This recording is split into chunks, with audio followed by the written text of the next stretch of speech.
त्याचप्रमाणे आजच्या कार्यक्रमाचे अध्यक्ष माननीय श्री बाळासाहेब साहेब, सभापती मराठा विद्याप्रसारक समाज नाशिक, तसेच माननीय श्री राव मोरे साहेब, उपाध्यक्ष नाशिक, माननीय श्री शिवाजीराव गडाख साहेब, निफाड तालुका संचालक मराठा विद्याप्रसारक समाज नाशिक,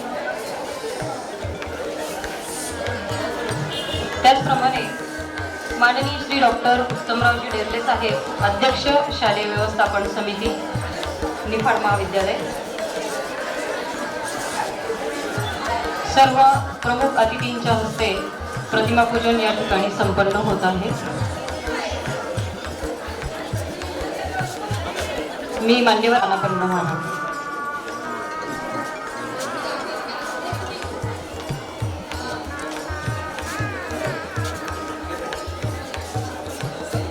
समाजाचे कर्मवीर गणपतदादा मोरे कला, वाणिज्य व विज्ञान महाविद्यालय निफाड आज महाविद्यालयामध्ये प्राध्यापिका पल्लवी खापरे कोल्हे मॅडम लिखित वनस्पतीशास्त्र introduction to algae diversity and ecology आणि तसेच दुसरं त्यांचं पुस्तक आहे सेल्युलर अँड पुस्तकाचं प्रकाशन। या प्रकाशनाच्या निमित्ताने या कार्यक्रमासाठी उपस्थित सर्व मान्यवरांचे मी पुनश्च एकदा मनपूर्वक स्वागत करते।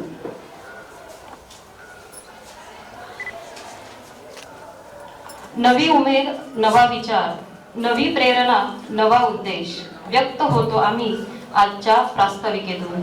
मी महाविद्यालयाचे प्राचार्य डॉक्टर एस.एन. शिंदे सर यांना विनंती करते की त्यांनी या कार्यक्रमाचे प्रास्ताविक करावे।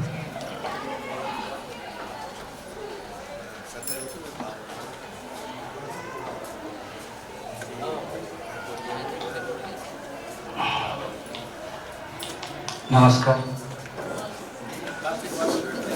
मराठा विद्याप्रसारक समाज संस्थेचे कर्मवीर गणपतदादा मोरे कला वाणिज्य व विज्ञान महाविद्यालय निफाड महाविद्यालयात होत असलेल्या प्राध्यापक पल्लवी खापरे कोल्हे मॅडम यांनी लिहिलेल्या 2 संदर्भ पुस्तकाचं प्रकाशन होत आहे। या प्रकाशनासाठी उपस्थित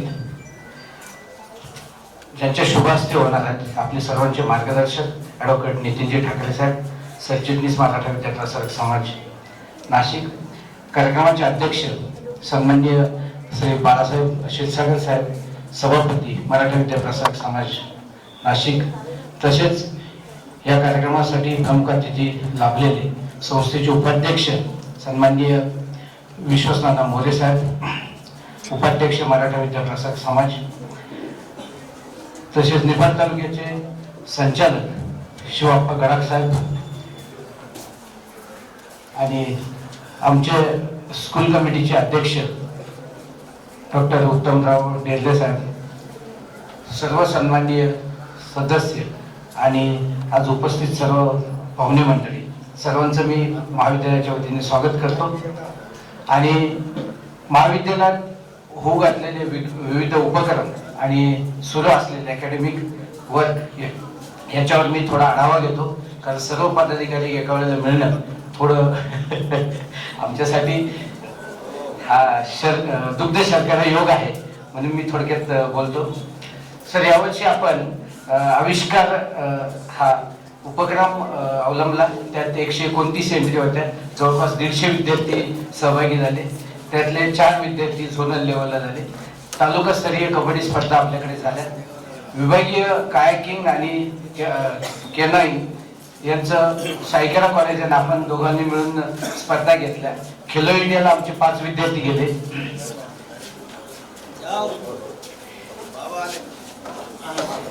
भूषण शिंदे आमचा विद्यार्थी,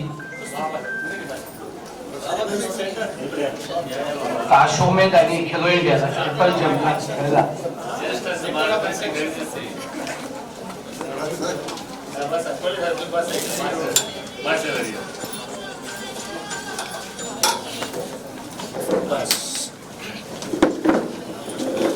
नुकतेच उपस्थित झालेले आपले तालुक्याचे ज्येष्ठ नेते श्री सुरेश बाबा पाटील साहेब उपस्थित झाले, त्यांचं मी स्वागत करतो। तसेच निफाड तालुक्याचे मार्गदर्शक, देवी माता मंदिराचे ट्रस्टी अध्यक्ष आणि कर्मवीर काकासाहेब वाघ सहकारी साखर कारखाना धानवडचे माजी अध्यक्ष माननीय शंकरराव कोल्हे साहेब यांचे मी स्वागत करतो. सर, मी कॉलेजबद्दल आढावा घेत होतो.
उपस्थित झाले त्यांचे स्वागत करतो.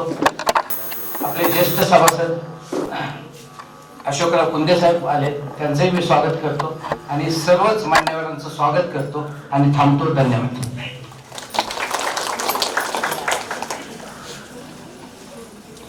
माझे विद्यार्थी BSc बॉटनी BSc केमिस्ट्री करते आणि याच महाविद्यालयामध्ये सर्व्हिसला लागते आणि सर्व्हिसला लागल्याबरोबर 3 पेटंट कमावते, 5 पुस्तकाचे लेखन करते आणि अनेक राष्ट्रीय आंतरराष्ट्रीय पुरस्कार सन्मान प्राप्त करते आणि इच्छा असते की माझे येणारे 2 पुस्तकं माननीय सरचिटणीस साहेब आणि सभापती साहेब यांच्या उपस्थितीमध्ये, कार्यकारिणीच्या उपस्थितीमध्ये झाले पाहिजे ही भूमिका घेऊन त्यांनी हा सोहळा आपल्या महाविद्यालयात या ठिकाणी ठेवला आहे.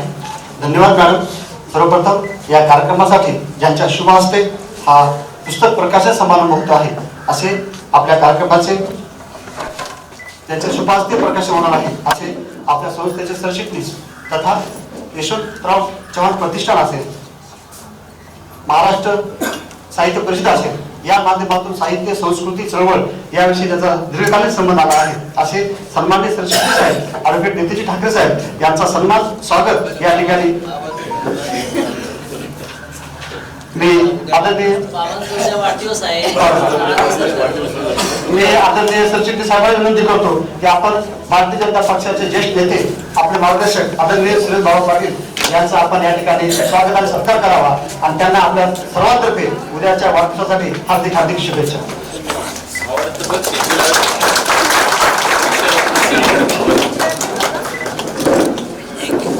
भाजप सोडून दुसरं काहीच नाही. मी आदरणीय शंकरराव कोल्हे साहेबांना विनंती करतो की आदरणीय सरचिटणीस साहेब यांचं आपण या ठिकाणी स्वागत आणि सत्कार करावा. वृक्षभेट आणि शाल देऊन आपण आदरणीय साहेबांच्या या ठिकाणी स्वागत करावं.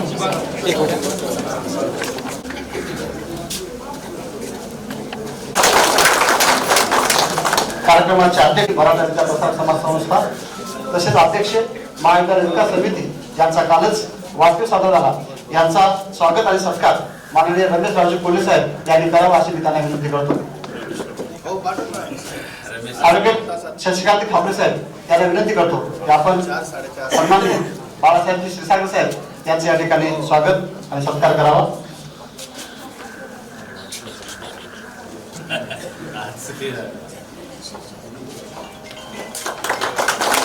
कार्यक्रमाचे प्रमुख पाहुणे आपल्या संस्थेचे उपाध्यक्ष आदरणीय विश्वासरावजी मोरे साहेब यांचा सत्कार विशालजी कोल्हे हे करतील. वृक्षभेट आणि शाल देऊन या ठिकाणी साहेबांचा सन्मान होत आहे. संस्थेचे उपसभापती आदरणीय देवरामजी मोगल साहेब यांचा सत्कार चंद्रकांतजी खापरे साहेब या ठिकाणी करतील. दिव्यांना मोगल साहेब यांचा या ठिकाणी सत्कार करताना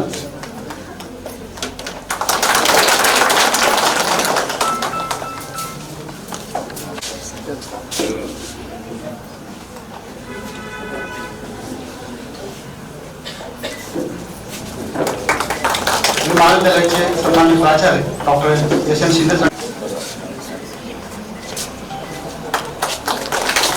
आमच्या शालेय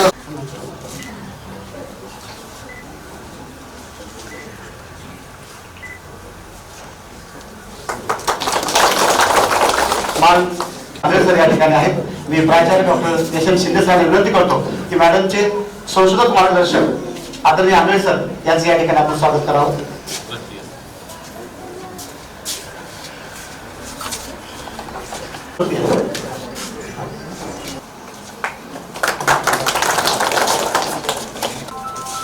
मी प्राचार्य साहेबांना विनंती करतो की सन्माननीय कामगिराल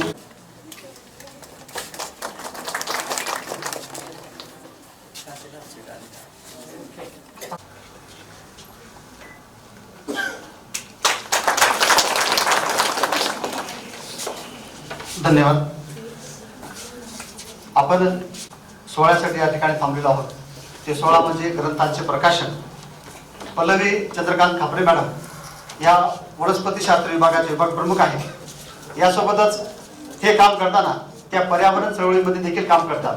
म्हणून आलगीसारखा एक विषय जो आहे पर्यावरणासाठी फार महत्त्वाचा आहे. या विषयावरती आणि फंगीच्या अनुषंगाने त्यांनी आपलं PhD संशोधन सावित्रीबाई फुले पुणे विद्यापीठाला सादर केलं. हे सादर करत असतानाच त्यांना वेगवेगळे जे पैलू सापडले त्या पैलूवरती त्यांनी आतापर्यंत 3 पुस्तकं आणि 3 पेटंट प्राप्त केलेले आहेत. आणि याचाच पुढचा टप्पा म्हणून त्यांनी आता 2 पुस्तकांचं आज या ठिकाणी सन्माननीय पाहुण्यांच्या हस्ते या ठिकाणी विमोचन होणार आहे.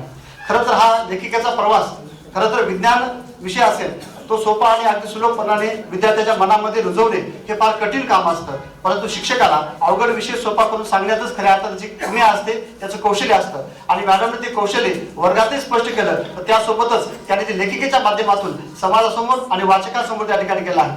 मॅडमचे जे दोन्ही पुस्तक आता पब्लिश होत आहेत ते मध्य प्रदेश आणि हरियाणा येथील इंटरनॅशनल लेवलचे पब्लिशर आहेत, जे की जगभरातल्या सगळ्या विद्यापीठामध्ये रेफरन्सेस म्हणून त्या ठिकाणी वापरल्या जाणार आहेत. याशिवाय मॅडमने जे आलगीचा वापर केला आहे, आलगीवर संशोधन केलं आहे, ही आलगी आपल्या परिसरामध्येही सापडते, त्याच्या अनुषंगाने हे काम केलं आहे. शिवाय मॅडम ज्या परिसरातून येतात, द्राक्ष बागायतीचा परिसर आहे, या परिसरामध्ये द्राक्षासाठी उत्पादनाच्या दृष्टीने काय काय चांगल्या गोष्टी करता येतील त्या अनुषंगाने सगळ्या गोष्टी करणार आहेत. आणि मला वाटते या पुस्तकाच्या संदर्भाने विमोचन होण्याच्या अगोदर लेखिकांचं ऐकणं आपल्याला फार महत्त्वाचं आहे.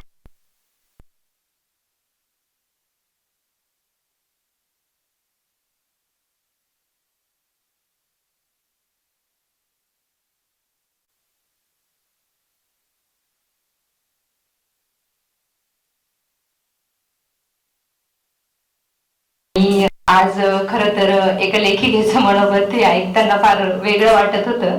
कारण मी लिहित गेले परंतु कधी त्याचं पुस्तकात रूपांतर झालं हे मला कळलंच नाही. आणि हे खरं तर मी लिहिलं म्हणजे त्यात फक्त सगळं काही क्रेडिट माझंच आहे असं नाही. तर खरं तर अलगीविषयी सरांनी बरंच काही सांगितलं. डोळ्यांनी दिसणारी झाडं आपण सगळेच जण बघतो, परंतु अलगी या डोळ्यांनी दिसत नाही. म्हणजे त्या मायक्रो असतात, त्या मायक्रोस्कोप मध्येच बघावं लागतं. जेव्हा मी संशोधनासाठी अलगीचा विषय घेतला होता तेव्हा द्राक्ष बागे बॅकग्राऊंड असल्यामुळं मला मिस्टरांकडून सासऱ्यांकडून अशी बरीच माहिती मिळाली की ज्या काही सीवीड आहे, अलगी आहेत, त्या मोठ्या प्रमाणामध्ये आपल्या द्राक्ष शेतीमध्ये उपयुक्त ठरतात. आणि संशोधनासाठी मला तो आंधळे सरांच्या मार्गदर्शनाने तो विषय मिळाला. आणि त्यात मार्गदर्शन सरांचं असल्यामुळे अभ्यास करता करता मी त्र्यंबकेश्वर भागामध्ये पावसाळ्यामध्ये त्या अलगी जमा करायचे, म्हणजे त्याचं कलेक्शन करायचे, ते आणायचे, मायक्रोस्कोप मध्ये बघायचे. आणि त्या बघता बघता त्याच्यात इंटरेस्ट तयार झाला. आणि मिस्टर म्हणायला लागले की तू एखादं पुस्तकच लिहून काढ, कारण जनरली आमचं कम्युनिकेशन व्हायचं की आज ही अलगी सापडली, ती अलगी सापडली. आणि म्हणून मी म्हणते की कधी त्याचं पुस्तकात रूपांतर झालं हे मला कळलंच नाही. खरं तर हे झालं अलगी विषयीचं मत. परंतु इथं बसलेले माझे विद्यार्थी त्यांना मला नेहमी सांगावंसं वाटेल की तुम्ही जेव्हा एखाद्या क्षेत्रामध्ये जातात किंवा करिअर करतात तर तुम्हाला काहीतरी मोटिवेशन मिळणं गरजेचं असतं. मीही तुमच्यासारखी इथं बसलेली असायची, ह्याच कॉलेजची विद्यार्थिनी. मी इथेच BSc केलं आणि मला सांगायला आनंद वाटतो की मला माझ्या संपर्कामध्ये मला शिकवणारे जे पण गुरुजन वर्ग असतील त्यांच्याकडून नेहमी वेगवेगळे पैलू मला शिकायला मिळाले. आणि BSc झाल्यानंतर जेव्हा माझं लग्न झालं तेव्हा एका मॅडमने फार सुंदर मला सांगितलं होतं. त्या मॅडमची आजही मला आठवण आहे की पल्लवी, तुला शिक्षण करायचं असेल तर तुला BDS सारखा कोर्स आधी करावा लागेल. मी म्हटलं आता हा BDS कोर्स कुठेच अवेलेबल नाही, करायचा कसा? मग मॅडम म्हणे त्याचा लॉंग फॉर्म आहे, तो कोर्स जर तू केला तर घर सांभाळून पुढे तुझं करिअर घडवशील. आणि खरोखर त्या मॅडमची मला मदत झाली. आता तुम्हाला एक प्रश्न पडला असेल की BDS म्हणजे नेमकं काय? भांडे धुणे स्वयंपाक आधी यायला पाहिजे, मग पुढची सगळी वाटचाल तुम्हाला करता येईल. आणि खऱ्या अर्थाने ती गोष्ट शिकल्यामुळे आयुष्यातला तो अतिशय महत्वाचा भाग आहे. स्पेशली ग्रामीण भागामध्ये कुठे आम्हाला मेळ मिळत नाही, त्यासाठी ती कामे स्वतः करून मग पुढे जावं लागतं. आता मी शिस्त आणि संस्कार तर माहेरून शिदोरी बांधून आणली होती, परंतु सासरी आल्यानंतर अनेक गोष्टी मला शिकायला मिळाल्या. जसं सासऱ्यांकडून अनेक अध्यात्माचे धडे मिळत गेले, त्यातनं कधी एक एक चॅप्टर पूर्ण झाले ते मलाही कळाले नाही. आणि हळूहळू अंकशास्त्र, सामुद्रिक शास्त्र याचा सुद्धा अभ्यास मी करत गेले आणि त्यासोबत अभ्यासात देखील एक एक स्टेप पुढे चढत गेले. त्यानंतर ज्यांची मी मानसकन्या आहे असे माझे सुरेश बाबा पाटील, बाबांकडून नेहमीच राजकारणाचे धडे मिळायला गेले. म्हणजे कसं, टीव्हीवर बातम्या बघण्यापेक्षा इत्थंभूत जर इतिहास, मला पूर्ण पुस्तक वाचणं शक्य नाही, पण बाबांकडे मी 10 मिनिटं बसले ना पूर्ण भारताची भ्रमंती व्हायची. आणि बाबा म्हणजे चालतं बोलतं व्यासपीठ आणि विद्यापीठच माझ्यासाठी. बाबांनी त्यांच्या अनेक अनुभवातून, अनेक गोष्टीतून अनेक पैलू मला शिकवले. आणि त्या दिवशी देखील बाबांच्या बोलण्यातून मला एक गोष्ट लक्षात आली की आपण समाजाचं काहीतरी देणं लागतो, मग समाजाने आपल्यासाठी काहीतरी केलंय, मग आपण देणं लागतो म्हणून आपणही समाजासाठी काही करायचं असेल तर दुसरं तिसरं काही करायचं नाही, आपली कामातच राम शोधायचा. तू जे काम करते त्याच्यातच तू राष्ट्रसेवा शोध. कारण बाबांनी सांगितलं संघासाठी प्रत्येक माणसाने 2-2 वर्ष दिली होती. मग मी पण विचार केला की विद्यार्थी हेच माझं दैवत आहे आणि एक विद्यार्थी घडला म्हणजे माझ्याकडून सरस्वतीची पूजा झाली. अशा पद्धतीने मी ते विद्यार्थी देखील घडवत गेले, त्यासोबतच पुस्तकं देखील लिहित गेले आणि हळूहळू पेटंट, पुस्तक आणि रिसर्च हा प्रवास असा पुढे येत गेला. यासाठी माझ्या कुटुंबातील, माझ्या सासरची, माहेरची, त्याबरोबरच माझे गुरुवर्य आणि सगळ्यात महत्वाचं म्हणजे मातृतुल्य असणारी माझी संस्था मराठा विद्याप्रसारक संस्था, या संस्थेचे मी शतशः आभार मानते. कारण माझं शालेय आणि महाविद्यालयीन संपूर्ण शिक्षण या संस्थेमध्ये झालं. आणि बाकीचं काही सांगण्यापेक्षा सर्व कर्मवीरांची चरित्र वाचत वाचत काहीतरी उपदेश मिळत गेले आणि त्यातनं मी घडत गेले. आणि स्पेशली माझ्या विद्यार्थ्यांना सांगू इच्छिते की तुम्ही सुद्धा अशाच प्रकारे वाटचाल करा. कधीतरी इथं ज्या खापरे मॅडम आहेत त्या तिथं होत्या आणि तिथून इथला प्रवास दिसत जरी छोटा असला तरी त्या प्रवासामध्ये अनेक पैलू तुम्ही शिकत जातात. आणि मला असं वाटतं हे सगळं मातृतुल्य संस्था, त्यासोबत संस्थेतील सर्व पदाधिकारी यांची मी खूप खूप आभारी आहे आणि सर्वांचे पुनश्च एकदा आभार मानते. धन्यवाद. मोठा वाटा आहे सर. नितीन जाधव सरांचे त्या विद्यार्थिनी आहेत आणि ते सर इथं असताना सर विद्यार्थिनी असल्या कारणाने त्यांना विचारलं तुम्हाला बोलता कसं येते. म्हणजे जाधव सरांनी मला वक्तृत्व आणि वादविवाद स्पर्धेचे धडे दिले आणि त्यातनं मला वक्तृत्व या ठिकाणी विकसित झालं. मी आपले ज्येष्ठ नेते आदरणीय बाबाला विनंती करतो की आपलं मनोगत या ठिकाणी व्यक्त करावं.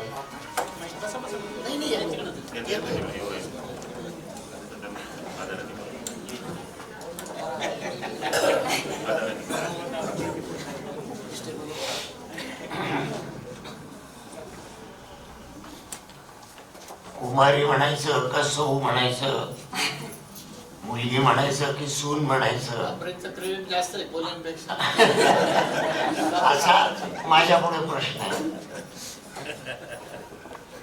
ही माझी मानसकन्या पल्लवी, हिची माझी ओळख खरं म्हणजे या सभागृहात झालेली आहे. जरी तिचे वडील माझे मित्र असले, आता सासरे माझ्या बरोबर आहेत, परंतु एका संस्थेच्या कार्यक्रमाला मी इथे आलेलो होतो. नितीनजी ठाकरे सुद्धा त्या दिवशी माझ्या बरोबर या कार्यक्रमात होते आणि आम्ही इथे बसलेले असताना एक अतिशय उत्तम असं भाषण पल्लवीने इथे केलं. त्यावेळेला ते विद्यार्थिनी होती, ती काही शिक्षिका झाली नव्हती. पुढे तिचे लग्नाचा योग आला. तिचे वडील तिला घेऊन माझ्याकडे आले, हिचं आम्ही असं असं लग्न ठरवलंय. म्हटलं उत्तम, याच्यापेक्षा चांगलं काय असू शकतं. कारण हे कुटुंब मला माहिती होतं, हेही माहिती होतं. परंतु पुढे मला जे सांगायचं ते असं की तिच्या कर्तृत्वाने, तिच्या गुणांनी ती आतापर्यंत या ठिकाणी पोहोचली. ते आपण सगळं वाचलं, ऐकलं किंवा नंतर ऐकणार आहोत. परंतु मला जर विचाराल तर तिच्या या सगळ्या यशामध्ये आई वडिलांचा तर असतोच, कोणाचा मोठा हिस्सा असेल तर पहिले मार्क मी देईन तिच्या सासूला आणि तिच्या सासऱ्यांना. काही शेतकरी कुटुंबात जन्माला येऊन द्राक्ष बागायताची बायको होऊन तिला हे सगळं करायला त्यांनी जे स्वातंत्र्य दिलं, प्रोत्साहन दिलं, ते अतुलनीय आहे. दादांची माझी आयुष्यावर अनेक वेळेला चर्चा झाली, अनेक वेळेला तिचंच माझं बोलणं झालं. आता तिने मग त्र्यंबकेश्वरच्या ज्या सहलीचा उल्लेख केला, त्या सहलीत मी सुद्धा तिच्या बरोबर होतो. आम्ही सगळे हिंडत होतो, पण ही अलगी गोळा करत होती. तिने तिचं सोडलं नाही. आम्ही गाडीत येऊन बसलो, अगं म्हटलं तू कुठे हिंडते? नाही नाही बाबा, हे मला पाहिजे, हे आणायला गेले होते. एवढी अलगी घेऊन आली. आज तीच अलगी तिच्या यशाची एक मोठी गोष्ट झालेली. अलगी म्हणजे द्राक्ष बागायतदारांशी बोलताना आपण एका गोष्टीचा विचार करू शकतो किंवा सगळ्यांना माहिती आहे, सीवीड जे आपण द्राक्षावर फवारणी करतो पोषक म्हणून, त्याचा मूळ गाभा, मूळ पाया अलगीमध्ये आहे. आणि त्याच्यावर तिने संशोधन केलंय. तिने पुढं काय करावं याच्यात तिचे माझे, तिच्या नवऱ्याचे माझे थोडे मतभेद. माझी अशी इच्छा होती किंवा आहे, जी मी इथं मुद्दा म्हणून बोलून दाखवतो, तर तिने शेतकऱ्यांच्या हिताकरता, शेतकऱ्यांच्या वनस्पतींची काय झालंय त्याची माहिती देण्याकरता एक लॅबोरेटरी काढावी अशी माझी इच्छा आहे. ही इच्छा माझी अजूनही तशीच आहे. अनेक वेळेला मी तिला सांगितलं, तू एक काम कर, नोकरी बिकरी सोड, तू लॅब काढ. पण ती काय अजून तयार होत नाही. तिचं मराठा विद्याप्रसारावर असलेलं प्रेम काही कमी होत नाही. त्याच्यामुळे ती तिथेही चांगलं काम करते, मुलांना शिकवते. आणि खरं ते सांगतो, आज ना मला भरून आले की आमच्या गावची एक कन्या आज डॉक्टर होती, डॉक्टर 8 मिळवते. 4-5 महिन्यात तिच्या नावापुढे डॉक्टर पल्लवी खापरे असा उल्लेख होईल. आणि हीच मोठी गोष्ट तिने आमच्या गावाकरता केली, आपल्या सगळ्यांकरता केली, मराठा विद्याप्रसारक संस्थेकरता केली. याबद्दल तिच्या पुढच्या वाटचालीस मी मनापासून शुभेच्छा देतो. आणि पल्लवी, असंच काम करत राहा असा तुला आशीर्वाद देतो आणि थांबतो. जय हिंद, जय. आशीर्वाद आणि पाठबळ निश्चितच पल्लवी खापरे कोल्हे मॅडमला कायम स्मरणात राहतील, पाठबळ देत राहतील. आपण ज्या क्षणाची आतुरतेने वाट पाहत आहोत ते मॅडम देखील cellular and molecular biology of fungi आणि introduction to algae diversity and ecology या 2 पुस्तकाचं प्रकाशन मी व्यासपीठावरील सर्व सन्माननीय पाहुण्यांना विनंती करतो की आपण प्राध्यापिका पल्लवी खापरे मॅडम यांनी दिलेल्या 2 वनस्पतीशास्त्र विषयावरील पुस्तकांचे आपल्या शुभ हस्ते या ठिकाणी प्रकाशन करावं. आदरणीय बाबा शिवाजी पदवीधर प्राचार्य डॉक्टर विजय शिंदे सर.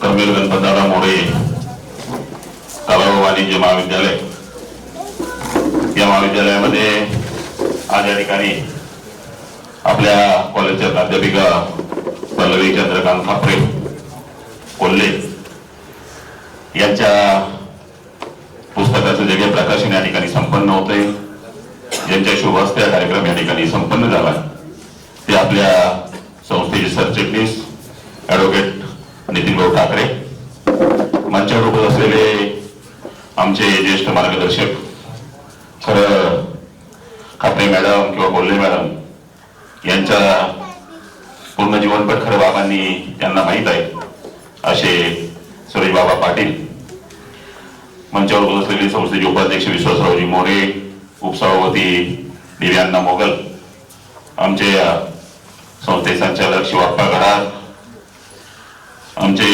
दुसरे मार्गदर्शक रासाकाचे माजी चेअरमन शंकरराव दादा कोल्हे, आपल्या स्थानिक व्यवस्थापन समितीचे अध्यक्ष डॉक्टर उत्तमरावजी डेलरे, आपले देवपूरचे प्रगतील शेतकरी नारायण पाटील, आपले स्थानिक व्यवस्थापन समितीचे अध्यक्ष आपले सदस्य अशोकरावजी गुंदे, कांतीरावजी अलीधर, तर सर्वांचीच नावं या ठिकाणी घेता येतील. सर्वच या कोल्हे मॅडमच्या पुस्तक प्रकाशनाकरता उपस्थित असलेले त्यांचे सर्व खेडे, नांदुर्डी, कुंदेवाडी परिसरातील सर्व मान्यवर, आमचे सर्व प्राध्यापक वर्ग व विद्यार्थी मित्रांनो, आज या ठिकाणी मला वाटतं मॅडमने त्यांच्या जे काही पुस्तकाच्या प्रकाशनाविषयी, पुस्तकाच्या सगळ्याविषयी माहिती या ठिकाणी दिली. बाबांनी सांगितल्याप्रमाणे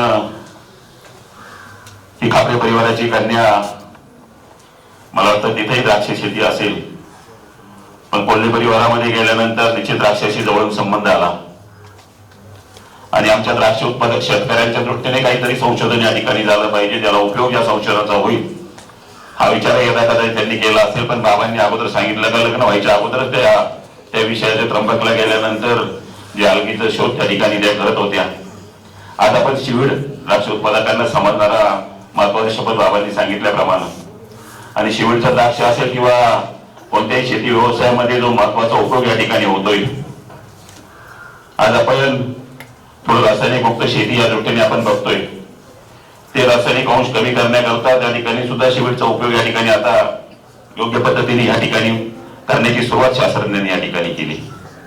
त्यामुळे निश्चित जो काही विषय निवडला त्याबद्दल खरं मी मॅडमला या ठिकाणी धन्यवाद देतो.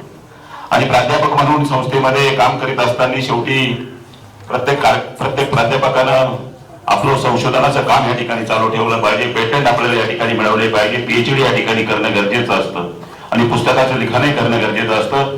मला वाटतं मॅडमचा प्रवास त्या दृष्टीने निश्चित योग्य पद्धतीने चालू आहे. इतर प्राध्यापकांनी त्याची प्रेरणा घेणं या ठिकाणी गरजेचं आहे.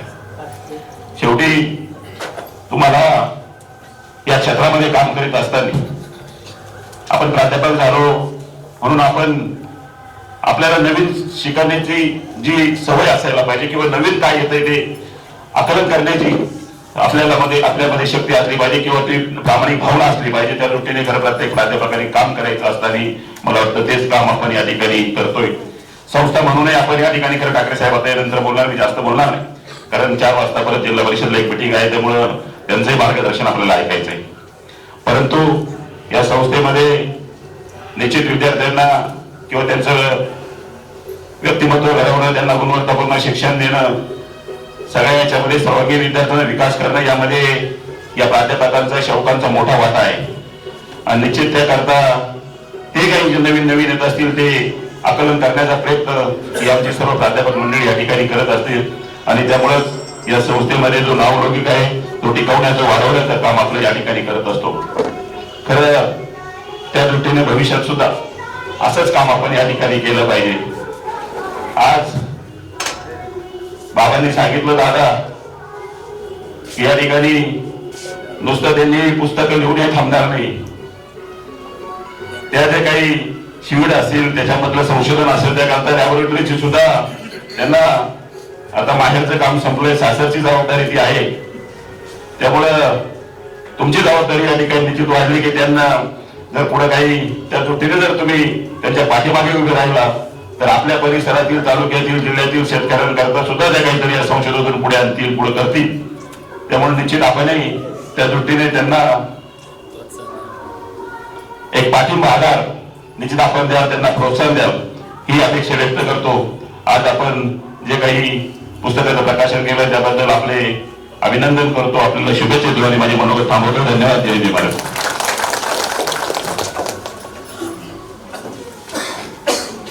धन्यवाद साहेब.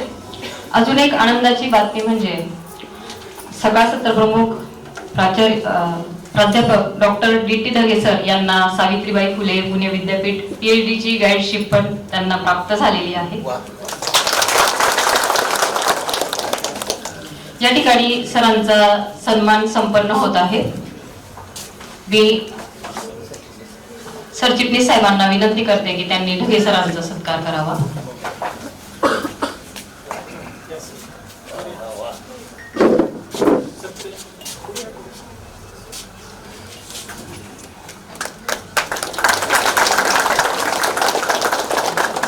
धन्यवाद साहेब.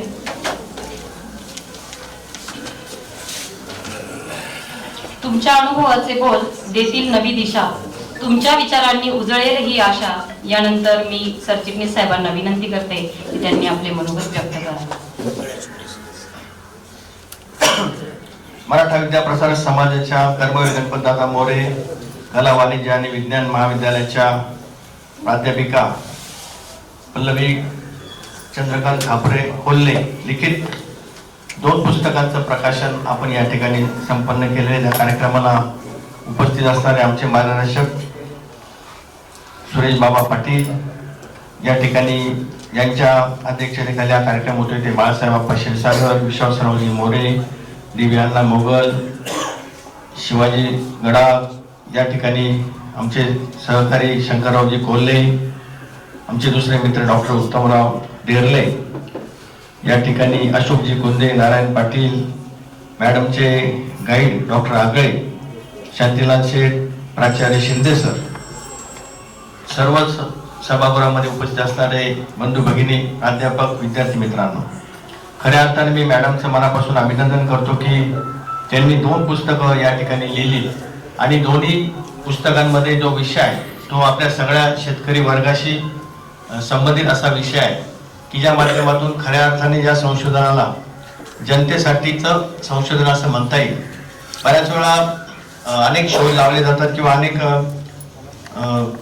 विषयांवरती प्रबंध लिहिले जातात, परंतु त्यातले अनेक विषय असतात की सर्वसामान्य लोकांना त्या विषयाशी काही संबंध नसतो. परंतु हा आपल्या सगळ्यांचा जीवन मरणाचा प्रश्न असणारा शेती विषयाचा जो विषय आहे तो मला वाटतं फार महत्वाचा आहे आणि याच्या माध्यमातून हे जे काही संशोधन झालेले आहे ते फार महत्वाचं आहे. खऱ्या अर्थाने संस्थेमध्ये आम्ही निवडून आल्यानंतर बाबा हाच प्रयत्न करतोय की जास्तीत जास्त विद्यार्थी असेल, शिक्षक असेल, यांना उच्च दर्जाचं शिक्षण, त्याचबरोबर प्राध्यापक असेल तर त्यांनी पेपर प्रेझेंटेशन केलं पाहिजे, नॅशनल इंटरनॅशनल कॉन्फरन्सेस अटेंड केल्या पाहिजे, पेटंटसाठी रजिस्ट्रेशन केलं पाहिजे. याच्याकरता आम्ही एक पेटंटचं मार्गदर्शन करण्यासाठी प्रज्ञा नावाची एक संस्था पण स्थापन केलेली आहे आणि रघुनाथजी माशेलकर यांच्या शुभ हस्ते त्याचं उद्घाटन केलेलं आहे. त्या माध्यमातून अनेक प्राध्यापक आणि विद्यार्थी त्या गोष्टीचा फायदा घेतात, कारण पेटंट रजिस्ट्रेशन ही प्रोसेस तशी फार अवघड आहे. त्यामुळे त्याचा जो काही टेक्निकल भाग आहे, अर्ज करणे वगैरे बाकी सगळ्या गोष्टी ज्या संस्थेच्या माध्यमातून केल्या जातात आणि त्या शिक्षकांनी केवळ आणि केवळ संशोधनावरती लक्ष द्यावं अशी आमची अपेक्षा असते. त्याच्यामध्ये सबसिडी पण मोठ्या प्रमाणामध्ये आम्ही देतो. ज्या गोष्टींना बाहेर 10-15 हजार रुपये खर्च येत असेल तिथं आम्ही 2-3 हजार रुपयामध्ये ते काम करत असतो. त्याचा लाभ आम्ही केवळ MVP लोक नाही तर इंडस्ट्रीचे लोक सुद्धा त्या प्रज्ञा सेंटरचा मोठ्या प्रमाणामध्ये उपयोग करतोय. त्यानंतर प्राध्यापकांच्या संशोधनासाठी त्यांच्यामध्ये नवनवीन गोष्टींची माहिती व्हावी याकरता आम्ही बरेच असे कॅम्प्स या ठिकाणी आयोजित करतो, कार्यशाळा आयोजित करतो. त्या माध्यमातून Maharashtra state faculty development academy यांच्याबरोबर आम्ही करार केलेला आहे. त्या माध्यमातून प्राध्यापकांचं प्रशिक्षण घेतो. संस्थेचं स्वतः ह्युमन रिसोर्स डेव्हलपमेंट सेंटर आहे, त्या माध्यमातून प्रशिक्षण घेत असतो. त्याचबरोबर आयुका असेल, त्याच्यानंतर ब्रिटिश काउन्सिल असेल, इस्रो असेल, या संस्थांबरोबर सुद्धा आमचे करारनामे झाले. अनेक अशा छोट्या मोठ्या संस्था ज्याच्याबरोबर आम्ही करार केले. जवळपास 100पेक्षा जास्त संस्थांबरोबर आम्ही करार केलेले, त्या माध्यमातून सतत संशोधनाचं काम चाललेलं आहे, प्रशिक्षणाचं काम चाललेलं आहे. कारण प्रशिक्षण हा न थांबणारा विषय. प्रत्येक वेळेस नवनवीन ज्या काही माहिती असतात त्या माहिती शिक्षकांना व्हायला पाहिजे आणि त्याच्या माध्यमातून विद्यार्थ्यांना व्हायला पाहिजे. या ठिकाणी मला वाटतं आठवड्यातल्या प्रत्येक शनिवारी आम्ही अशा प्रकारचं वर्कशॉप घेत असतो. त्याच्यातनं शिक्षक असेल, शिक्षकेतर कर्मचारी असेल, या प्रत्येकाचं प्रशिक्षण हे केलं जातं. आतापर्यंत 5000 लोकांचं प्रशिक्षण हे आम्ही केलेलं आहे आणि संशोधनावरती आमचा नेहमीच भर असतो. त्यामुळं केवळ एज्युकेशन नाही तर क्वालिटी एज्युकेशनवरती भर हा संस्थेचा आहे. त्याच माध्यमातून आमचा पुढचा प्रयत्न मविप्र विद्यापीठ काढण्याचा होता, परंतु काही लोकांनी त्याच्यामध्ये गैरसमज पसरवलं की जे विद्यापीठ होणार आहे हे कोणाचं तरी खाजगी होणार आहे वगैरे वगैरे, सभासदांचे हक्क जाणार आहेत, अशा प्रकारचे काही चुकीचे प्रचार केले. त्यामुळे तो विषय थोडा थांबला आहे. परंतु आम्हाला ते करायचंच आहे, कारण भविष्यामध्ये ज्या पद्धतीचं स्किल एज्युकेशन पाहिजे ते आता पारंपरिक जे विद्यापीठ आहेत त्या विद्यापीठांमध्ये ते कोर्सेस अवेलेबल नाहीत आणि म्हणून विद्यार्थ्यांना नोकरी मिळण्यासाठी त्या विद्यापीठामध्ये जे कोर्सेस असतील ते कोर्सेस तो पास झाल्यानंतर त्याला 100% नोकरीची हमी असणार आहे. आता राजकीय विषय बाजूला ठेवा, कुठली संस्था आता ही जे काही विद्यापीठ आम्ही काढतोय ते विद्यापीठ हे संस्थेच्या अंतर्गतच असणार आहे. त्यामुळे त्याला सभासदांचे हक्क जातील वगैरे जो काही प्रचार केला तो अत्यंत चुकीचा आहे. त्या बाबतीमध्ये आम्ही मविप्र पत्रिकाही काढलेली सर्व सभासदांपर्यंत ती पोहोचलेली आहे आणि लवकरच आम्ही गावोगावी सुद्धा मेळावे घेऊन तो विषय लोकांना समजून सांगणार आहे. त्यामुळं नवीन गोष्टी शिकणे आणि नवीन गोष्टीचा स्वीकार करणे, प्रत्येक वेळेस नवीन गोष्ट करायची म्हटली की त्याला विरोध होतोच, परंतु बदल हा एकमेव अशी गोष्ट की ती बदल हे होतच असतात आणि ते बदल स्वीकारले पाहिजे. त्या दृष्टीने आपल्याला भविष्यात वाटचाल करावी लागेल. संस्थेमध्ये ज्या काही आम्ही सत्ता परिवर्तन झाल्यानंतर अनेक चांगल्या चांगल्या गोष्टी करण्याचा प्रयत्न केलेला आहे. त्याच्यामध्ये आम्ही इंजिनिअरिंग कॉलेज, शंकरराव तुमच्या माहितीसाठी सांगतोय हा, इंजिनिअरिंग कॉलेजची प्रवेश क्षमता आम्ही निवडून आल्यानंतर जेवढी होती त्याच्या तिप्पट आता आम्ही केलेली आहे. पॉलिटेक्निकची प्रवेश क्षमता आम्ही निवडून आल्यानंतर जी होती त्याच्या तिप्पट केलेली आहे. त्याचबरोबर फिजिओथेरपी जे कॉलेज आहे आमचं त्याची प्रवेश क्षमता सुद्धा आम्ही वाढवलेली आहे. MBBSचा जो कोर्स आहे त्याला प्रवेश क्षमता 120 आहे होती, ती आम्ही 30 वाढून ती आता 150 केलेली. या वर्षापासून 150 विद्यार्थ्यांना आम्ही ऍडमिशन देतोय. पुढच्या वर्षी आम्ही ती 250 करणार आहे.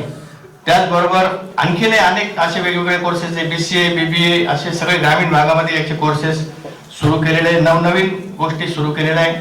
FM रेडिओ एक सुरू केलेला आहे. संस्थेच्या माध्यमातून आपल्या शिक्षकांना, विद्यार्थ्यांना चांगली माहिती मिळावी त्याच्याकरता FM रेडिओ हा मला वाटतं अशी एकच संस्था असेल की यांचं स्वतःचं रेडिओ स्टेशन आहे आणि आता आपण त्याचं एक ऍप डेव्हलप केलेलं आहे.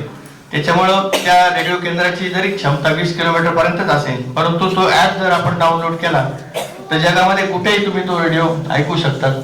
अशा प्रकारचं काम या ठिकाणी झालेलं आहे. त्याचबरोबर विद्यार्थ्यांना अभ्यासाबरोबरच इतर गोष्टींमध्ये त्याचा व्यक्तिमत्वाचा विकास करायचा असेल तर खेळामध्ये सुद्धा तो पुढे असला पाहिजे.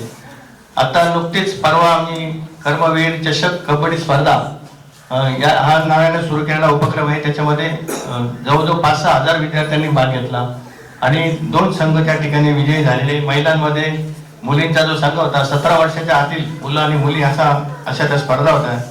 त्याच्यामध्ये नांदगावच्या मुलींचा संघ हा प्रथम आला आणि मुलांमध्ये नाशिक शहरामधला जो विद्यार्थ्यांचा संघ होता तो पहिला आलेला आहे. अनेक चांगल्या पद्धतीचं वातावरण त्या निमित्तानं तिथं झालं. कबड्डी हा आपला भारतीय खेळ आहे आणि त्याला प्रोत्साहन मिळालं पाहिजे या दृष्टीने आपण ते केलेलं आहे. मॅटवरती त्या कबड्डी स्पर्धा झाल्या, ज्याप्रमाणे प्रो लीग स्पर्धा होतात तशा पद्धतीच्या मॅटवरती आणि शूज घालून त्या स्पर्धा घेतल्या. प्रत्येक विद्यार्थ्याला आम्ही मोफत शूज आणि टी-शर्ट याचं वाटप त्या ठिकाणी केलेलं आहे. येत्या 11 जानेवारीला मविप्र मॅरेथॉनच्या स्पर्धा आम्ही घेतो आहोत. त्याच्यामध्ये सुद्धा जास्तीत जास्त विद्यार्थ्यांनी सहभाग घ्यावा अशी आमची अपेक्षा आहे. त्या दृष्टीने अभ्यास आणि खेळ यांची एक सांगड घालण्याचा प्रयत्न संस्थेच्या माध्यमातून आपण करतो आहोत. आज या दृष्टीने मला वाटतं मॅडमने खूप चांगला आदर्श इथं निर्माण केलेला आहे की संशोधन करणे आणि PhD साठी सुद्धा आता लवकरच त्यांना PhD मिळते. त्यांची गाईड इथं हजर आहे, त्याचा अर्थ त्यांची PhD पक्की असं मला वाटतं. सबमिशन झालेलं दिसतं सगळं आणि त्यामुळं खऱ्या अर्थाने कशा पद्धतीने काम केलं पाहिजे, प्राध्यापकांनी खरं म्हणजे प्रत्येक गोष्टीला नियम ठरवून दिलेले असतात. आपण फक्त सोयीचे जे नियम आहे तेच बघतो. प्रत्येक प्राध्यापकाने किती वेळ लायब्ररीमध्ये घालवला पाहिजे, किती पेपर प्रेझेंटेशन केलं पाहिजे, कशा प्रकारचं संशोधन केलं पाहिजे, मायनर रिसर्च, मेजर रिसर्च या बाबतीमध्ये सुद्धा त्यांनी काम केलं पाहिजे अशी अपेक्षा असते. पण आपण बऱ्याच वेळा या गोष्टींकडे दुर्लक्ष करतो. फक्त सोयीने बदली कशी होईल किंवा असे प्रश्न त्यांच्याकडे फार महत्वाचे वाटतात. तर कधीही जर प्राध्यापकांमध्ये शिक्षकामध्ये जर शिकण्याची वृत्ती संपली तर तो शिक्षक कधीही विद्यार्थ्यांना काही नव्याने ज्ञान देऊ शकणार नाही. आणि आता अलीकडच्या जगामध्ये आपण बघितलं असेल की इंटरनेटवरती, गुगलवरती इतक्या पद्धतीची माहिती उपलब्ध आहे. त्या माहितीच्या आधारे विद्यार्थ्यांना ती मिळतच असल्यामुळे तो विद्यार्थ्यांनी तुमच्या वर्गात का यावं अशा प्रकारचा प्रश्न आहे. नवीन शैक्षणिक धोरणामध्ये सुद्धा याचा उल्लेख आलेला आहे की विद्यार्थ्यांना पुन्हा वर्गामध्ये आणून बसवणं हे मोठं चॅलेंज शिक्षण संस्थांपुढे आहे. आणि ते चॅलेंज आपल्याला स्वीकारत असेल तर प्राध्यापक तितक्या ताकदीचा असला पाहिजे, तितकं ज्ञान त्याला असलं पाहिजे आणि विद्यार्थ्यांच्या शंकांचं निरसन करण्याची क्षमता त्याच्यामध्ये असली पाहिजे. त्यामुळे अशा पद्धतीने आता या पुढच्या काळामध्ये शिक्षकांना सतर्क राहणं गरजेचं आहे. पूर्वीच्या काळात जो होता, एकदा नोकरी लागली की तो परमनंट तिथेच रिटायर व्हायचा, तसा काळ आता राहिलेला नाही. भविष्यामध्ये जर एखादा प्राध्यापक त्या पदासाठी योग्यतेचा नाही असं कळलं तर त्यांना कमी पण केलं जाईल. पुढच्या वेळेस मग जसं वेगवेगळ्या कॉलेजेसला ऍक्रेडिटेशन सिस्टीम असते, A grade, B grade, A++, तसं प्रत्येक त्याचं इंडिव्हिज्युअल ऍक्रेडिटेशन सुद्धा होण्याची शक्यता आहे प्रत्येक प्राध्यापकाचं. आणि त्या पद्धतीने त्याचा पगार ठरवला जाईल. आणि हे सगळं मी सांगतो म्हणून नाही, तर हे भविष्यात अशा गोष्टी घडणार आहेत. त्यामुळे एकाच कॉलेजमध्ये एकाच विषय शिकवणाऱ्या 2 लोकांचे पगार वेगळे वेगळे राहू शकतील. जो जास्त संशोधन करेल, जो जास्त पुस्तकं प्रकाशन करेल, जो पेपर प्रेझेंटेशन करेल, जो इंटरनॅशनल नॅशनल कॉन्फरन्स अटेंड करेल, त्याचा पगार हा नेहमी जास्त राहील. त्यामुळं आता आपण सगळ्यांनी आळस झटकून कामाला लागायला लागेल. त्याच्यामध्ये माझे आता 5च वर्ष राहिले रिटायरमेंटला, माझे 7 वर्ष राहिले असा विचार न करता आपण त्या ठिकाणी नवीन नवीन गोष्टी शिकण्याचा प्रयत्न भविष्यामध्ये केला पाहिजे. या ठिकाणी मॅडमने जे संशोधन केले ते अतिशय बेसिक आणि ऍग्रिकल्चर फील्डशी रिलेटेड आहे. मला वाटतं अल्गी आणि ट्रायकोडर्मा याचा जॉईंटली जर वापर केला तर शेतीसाठी ते अत्यंत उपयुक्त ठरणार आहे. कारण ट्रायकोडर्माचा जर आपल्याला जास्तीत जास्त इफेक्टिव्ह यूज करायचा असेल तर त्याला अल्गीची जोड ही असलीच पाहिजे. ब्लू आणि ग्रीन अल्गी या 2 प्रकारच्या अल्गी असतात आणि त्या जर वापरला तर आपल्याला भविष्यामध्ये खूप चांगल्या पद्धतीचा एक न्यूट्रिशन सोर्स उपलब्ध होऊ शकतो. त्या माध्यमातून आपल्याला ब्लू ग्रीन अल्गीच्या माध्यमातून एक मड पण तयार करता येणं शक्य आहे की ज्याचा वापर करून आपल्याला शेतीमध्ये क्रांती करता येणं शक्य आहे.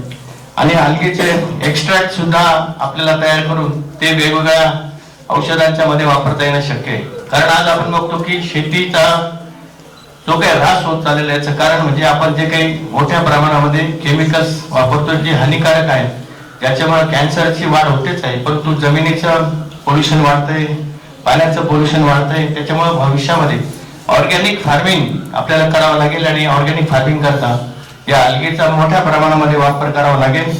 या निमित्तानं मी मॅडमचं मनापासून अभिनंदन करतो. पुढच्या काळामध्ये सुद्धा तुम्ही आणखीन या विषयामध्ये संशोधन करावं अशी आमची अपेक्षा आहे. शासनाकडनं काही अडचण येणार नाही, ती जबाबदारी आम्ही घेतो. आणि आणखीनही काही गोष्टी समजा काही तुम्हाला स्वतःचा व्यवसाय वगैरे या बाबतीमध्ये करू शकतात, त्या बाबतीमध्ये कॉलेज काहीच ऑब्जेक्शन घेणार आणि तुम्ही कॉलेजचे टायमिंग पूर्ण करून इतर वेळेमध्ये जर काही केलं तर त्या गोष्टींना आम्ही नेहमीच सहकार्य करू. पुन्हा एकदा मॅडमचं या ठिकाणी मनपूर्वक अभिनंदन करतो. ढगे सरांचं अभिनंदन करतो की PhD गाईड म्हणून त्यांना या ठिकाणी नुकतंच विद्यापीठाने मान्यता दिलेली आहे. अशा प्रकारे काम करणाऱ्या प्राध्यापकांचा आम्हाला नेहमीच अभिमान वाटतो आणि आनंद वाटतो. सगळ्यांनीच या बाबतीमध्ये त्यांचा आदर शिकावा अशी विनंती करतो. आपल्या सगळ्यांना येणाऱ्या नवीन वर्षाच्या लाख लाख शुभेच्छा देतो आणि थांबतो.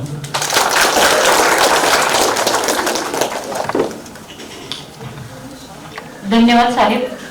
आपले मार्गदर्शन नेहमीच आम्हाला प्रेरणा देत राहील. सुरुवात केली स्वागताने, स्वागत झाले आदर भावाने, आता आभार मानूया शब्द सुमनाने. मी प्राध्यापिका डॉक्टर SR जाधव मॅडम यांना विनंती करते की त्यांनी उपस्थितांचे आभार मानावे. धन्यवाद मॅडम. खरं तर कोणत्याही कार्यक्रमाचे आभार म्हणजे आलेल्या अतिथींना महाराजांनी आपल्याला दिलेल्या आशीर्वाद रूपी सदिच्छांबद्दल व्यक्त केलेली कृतज्ञताच होय. आणि या आजच्या दिमागदार ग्रंथ प्रकाशन सोहळ्यासाठी उपस्थित सन्माननीय अतिथी आपल्या मराठा विद्याप्रसारक समाज संस्थेचे आदरणीय सरचिटणीस ॲडव्होकेट नितीनजी ठाकरे साहेब, ज्यांनी आपल्याला आत्ताच मार्गदर्शन केलेलं आहे आणि या अनमोल अशा मार्गदर्शनामध्ये आपल्याला त्यांनी एक प्रकारे प्रेरणा तर दिलीच आहे, परंतु भविष्याचा एक अतिशय सखोल असा वेधही घेतलेला आहे आणि त्या जो वेध घेतलेला आहे त्यातून आपण सर्वांनी शिकायचं आहे आणि पुढचं मार्गक्रमण करायचं आहे. सरांनी आपल्याकडून ज्या काही अपेक्षा व्यक्त केलेल्या आहेत, आपल्या सर्वांच्या वतीने मी आलेल्या सर्वच अतिथींना मी अशी खात्री देईन की आपण व्यक्त केलेल्या अपेक्षा आम्ही सर्वजण पूर्ण करणार आहोत. सरांचे मी मनपूर्वक हार्दिक आभार व्यक्त करते. याचबरोबर आजच्या कार्यक्रमाचे अध्यक्ष माननीय श्री बाळासाहेब क्षीरसागर साहेब, सभापती मराठा विद्याप्रसारक समाज नाशिक, यांचेही मी आपल्या दोन्ही परिवारातर्फे आणि महाविद्यालयीन परिवारातर्फे हार्दिक आभार व्यक्त करते. याचबरोबर आपल्या कार्यक्रमासाठी प्रमुख अतिथी म्हणून उपस्थित असलेले भारतीय जनता पक्षाचे ज्येष्ठ नेते आणि आपल्या सर्वांसाठी आदरणीय सन्माननीय असलेले सुरेश बाबा पाटील साहेब यांचेही मी आपल्या दोन्ही परिवारांतर्फे महाविद्यालय परिवारातर्फे मनपूर्वक आभार व्यक्त करते. सर, आपले मार्गदर्शन आम्हा सर्वांना खूप प्रेरणादायी आहे आणि तुम्ही ज्याप्रमाणे तुमच्या मानस कन्येला घडवलं त्याचप्रमाणे इथे आम्ही सर्व तुमच्या मानस कन्याच आहोत आणि त्याचप्रमाणे घडणार आहोत.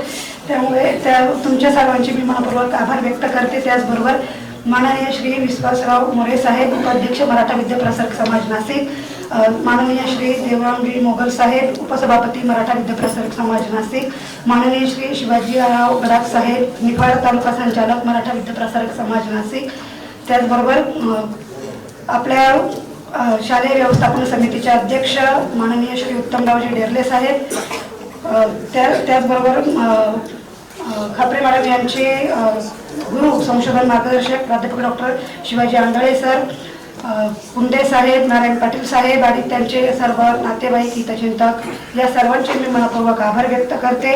आणि सर्वात महत्त्वाचं म्हणजे प्रत्येक स्त्रीच्या संसाराचा आणि अगदी करिअरचाही आधारवड असलेले तिचे आई वडील जितके आहेत ते संस्कार, जन्म दिल्यानंतर संस्कार प्रेरणा देणारे, संस्कार देणारे, जन्माची शिदोरी देणारे ते जितके महत्त्वाचे आहेत तेच खरं तर मी म्हणेल का, मी पण एक कुटुंबाची सून आहे, खालकर कुटुंबाची सून आहे आणि मला माहीत आहे की प्रत्येक स्त्री तिच्या सासरच्या पाठिंब्याशिवाय पुढे जाऊ शकत नाही. त्यामुळे त्यांच्या या सगळ्या प्रवासाच्या सोबतीला असणारे त्यांचे आधारवड, त्यांचे सासरे माननीय श्री शंकरराव कोल्हे साहेब, त्यांच्या सासूबाई, जाऊबाई, त्यांचे धीर आणि सगळ्यात महत्त्वाचं म्हणजे सहप्रवासी, जीवनाचे सहप्रवासी, त्यांचे सातत्याने पाठीराखा असणारे प्रबळ अतिशय मोठे आधारवड म्हणजे त्यांचे पती तुषारजी कोल्हे साहेब, या सर्वांचे मी मनपूर्वक आभार व्यक्त करेन की त्या सगळ्यांच्या पाठिंब्याशिवाय एवढा मोठा दिमागदार सोहळा होणं आज शक्य नव्हतं.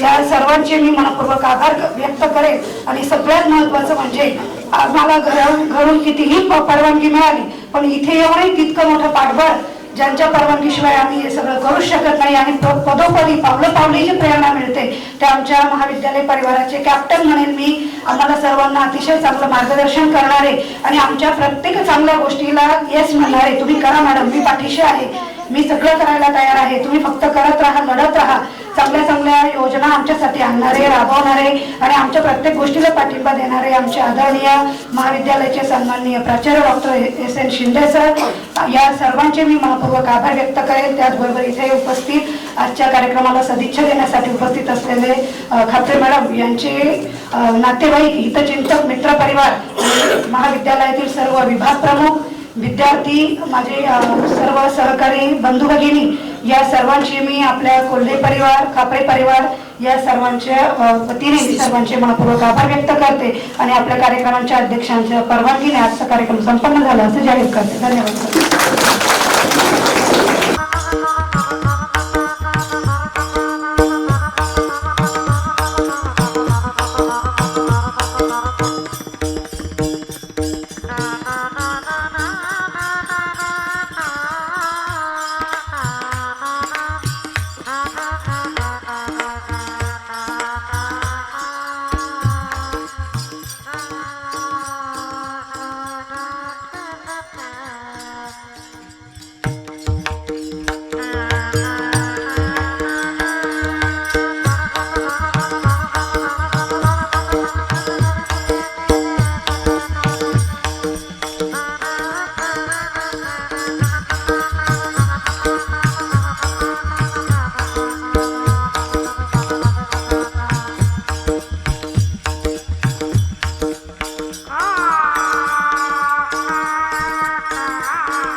टाळी वाजवा टाळी.